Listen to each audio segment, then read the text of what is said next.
ఈ భూమిపైకి మనంతలా మనమే వచ్చామని, మనమేదో ప్రణాళికలు రచించి మన జీవితాన్ని బాగు చేసుకుందామని, బాగు చేసుకుంటామని మనం ఎన్నో ప్రగల్భాలు పలుకుతూ జీవితంలో ఎన్నో రకాలుగా మనం పథకాలు రచించుకుంటూ పోతూ ఉంటాం. కానీ భగవంతుడు మనల్ని భూమిపైకి పంపించి ఏ నాటకం ఆడించాలో దానికి ఆయన వేసినటువంటి పథకం ఏమిటో అది మనకు తెలియనంత కాలం మనం నేనే చేశాను, ఇది నేనే చేస్తున్నాను, నేనే నా జీవితానికి పథకాన్ని రచించుకుంటున్నాను, ప్లాన్ వేస్తున్నాను అంటూ ఉంటాం. కానీ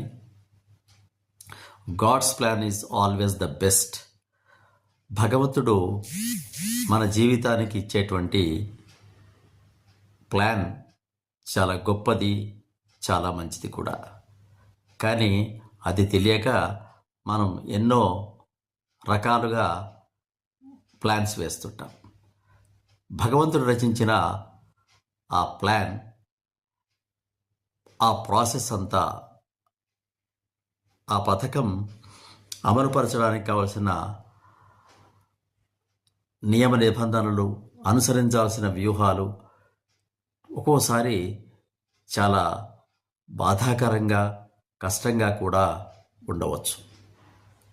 కానీ భగవంతుడు మనల్ని వదిలిపెట్టి నిశ్శబ్దంగా ఉన్నాడు అని నిందలు వేయవలసిన అవసరం లేదు. Is doing somethings great for you. ఆ భగవంతుడు నీ కోసం ఏదో ఒక గొప్ప అంశాన్ని నీకు కలగజేయాలని ఎల్లప్పుడూ ఆలోచిస్తూనే ఉంటాడు.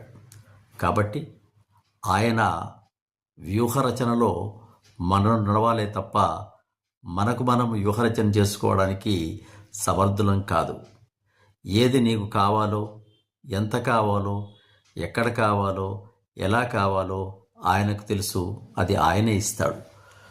కాబట్టి ఆయన దర్శకత్వంలో మన నటులు మాత్రమే మన ఇష్టం వచ్చినట్లుగా మనం నటించడానికి అవకాశం లేనేలేదు.